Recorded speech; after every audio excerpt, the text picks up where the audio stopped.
नमस्कार मित्रप्ति किचन को आपण मानक बहुत बहुत स्वागत। देखंतु मुझे आपण मानक बनैकी देखेबी फूलकोबी और आलूर पोस्त। आपण माने चाहिले घरे एमती बनैकी खाई परिबे। प्रथम रु शेष पर्यंत संपूर्ण भाव में भिडियोटी को देखंतु। जदि आपण मानकर भिडियोटी पसंद आसे ताहले लाइक शेयर और सब्सक्राइब कर दियंतु। एमती फूलकोबी और आलूर पोस्त रुटी सहित हो कि भात सहित आपण माने खाई परिबे। देखंतु मुझे फूलकोबी और आलू को भल भाव धोईकी काटिकी रखी। तो चलतु एबे बनैबा फूलकोबी और आलूर पोस्त। तो गैस ऑन करके कढ़ी बसई नहीं। कढ़ी रे खाइबा तेल दे दउची। खाइबा तेल दे सारा पर तेल को गरम होगा छाड़दबा। किछ समय भल भाव गरम हो गला पर तेल कटा फूलकोबी को दे दउची। कोबी को दे सारा पर घाटी नबा। फूलकोबी रू तो पानी बाहर पानी बाहर की सुखी गला पर कोबीटा को एमती घाटी घाटी दउथिबे। कोबीटा टिके भाजी गला पर कटा आलू को दे दउची। देकी भाजी नबा एकाथर रे मु दे दउची। आपण माने जदि अधिक परिबा नैथिबे ताहले अलग अलग भाजिबे कोबी और आलू को। तो देखंतु मु इठी हळदी गुंड अल्प दे दिली और लूण अल्प दे दउची। लूण हळदी दे साला पर पुणी घाटी नबा। एमती खोला रे ही घाटी नेबे। जाल को कम कर देबे। खोला रे एमती मझिरे मझिरे घाटी घाटी दउथिबे। कोबी और आलू पूरा गोल्डन ब्राउन कलर हेकी भल भाव भाजी हे जिवो। एतिकी समय भितर एबे पोस्तटा बाटी नबा। देखंतु मु एतिकी पोस्त नेची। पोस्त को एमती सुखिला ही थरे बाटी देबे। परे पानी देकी बाटिले जल्दी चिकन हे जिवो। आ देखंतु बाटी नहीं जाइए। पोस्त को सुखिला रे थरे बाटी नहीं गली पर एबे अल्प पानी दे दबा बाटी नबा। एमती बाटिबा द्वारा पोस्तटा जल्दी चिकन हे कि बाटी ही जाए। तो देखंतु एबे बाटी नहीं जाइए। पूरा चिकन हे कि बाटी ही जाइए। आउ एबे कौन करबा हमर तो रेडी हे गला। पोस्त बाटी की रखी नेले। एबे आलू आ फूलकोबी एमती भाजी नेबा। देखंतु भाजी आसिलानी आ टिके भल भाव भाजी गला पर बाहर कर नेबा। देखंतु भल भाव एबे भाजी हे गला गोल्डन ब्राउन कलर हे कि फूलकोबी आ आलू।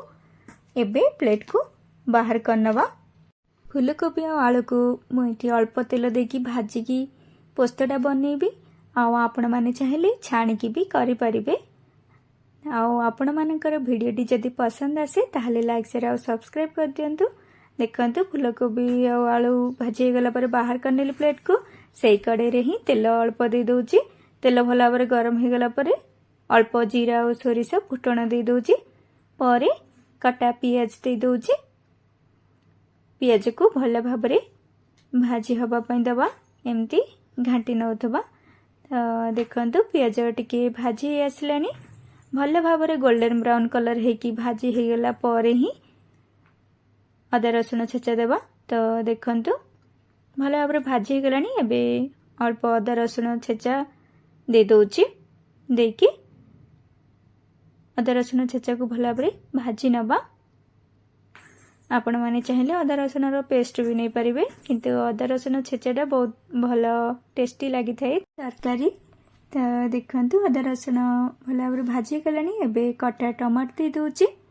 टमाटर देकी घाटी नबा। परे मेटी दे दउची किचन किंग मसला अल्प। परे धनिया गुंड दे दउची। परे हळदी गुंड दे दउची। हळदी गुंड देछि। आपण माने चाहिले पोस्तरे हळदी गुंड न देले भी चलिबो। तो परे लंका गुंड दे दउची अल्प। आपण माने राग देखिकी लंका गुंड देबे। केतिकी राग खाउचंती देखिकी देबे लंका गुंड। परे अल्प टिके पानी दे दउची। देकी सब को भल भाव एमती मिसई नबा। घाटी दबा। मसलाटा भल भाव कसी नबा। तो देखंतु टमाटो सिझी आसिलानी। भल भाव देखंतु एबे मसलाटा हे गला।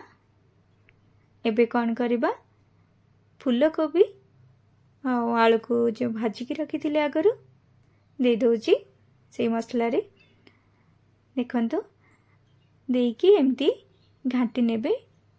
फूलकोबी आलू सहित मसला जमती मिसीजिव मसला सहित कोबी आलू को टिके भाजी नबा तापर एठी पानी दे दूची गरम पानी आगरू गरम पानी करी रखी दे दूची देखंतो पानी देकी पुणी घाटी नबा परे स्वाद अनुसार लुण दे दूची लुण दे सारा परे पुणी घाटी नबा घाटी की ढाकुणी देकी किछि समय सिझिया छाड़ीदबा भल भाव फूलकोबी आलू सिझीजिव और देखंतु किछि समय परे ढाकुणी को बाहर कर नउची एबे घाटी की देखि नबा देखंतु फूलकोबी आलू भल भाव सिझी गलानी एबे कौन करबा बाटिकी रखिथिबा पोस्त को दे देबा तरकारी पूरा भल भाव हे सारा बेलू शेष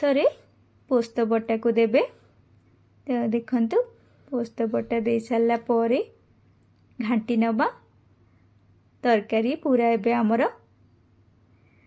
रेडी हो गला ताको आ टिके फुटिबा को छाड़ दबा शेष रे मुठी धनिया पत्र दे दोची तरकारी पूरा एबे खाइबा पई रेडी हो गला धनिया पत्र दे सारा परे घाटी नेली एबे गैस रा जाल को बंद करनबा देखंतु गैस रा जाल को बंद कर देली एबे तरकारी रेडी बाढ़ी नबा एबे प्लेट को देखंतु बाढ़ी नेची वीडियोटी आपण मानकु केमती लागिला कमेंट करके निश्चय जणेबे प्रथम रु शेष पर्यंत संपूर्ण भाव वीडियोटी को देखिथिबारु आपण मानकु बहुत बहुत धन्यवाद जदि वीडियोटी आपण मानकु पसंद आसी थाए ताहाले लाइक शेयर और सब्सक्राइब कर दियंतु।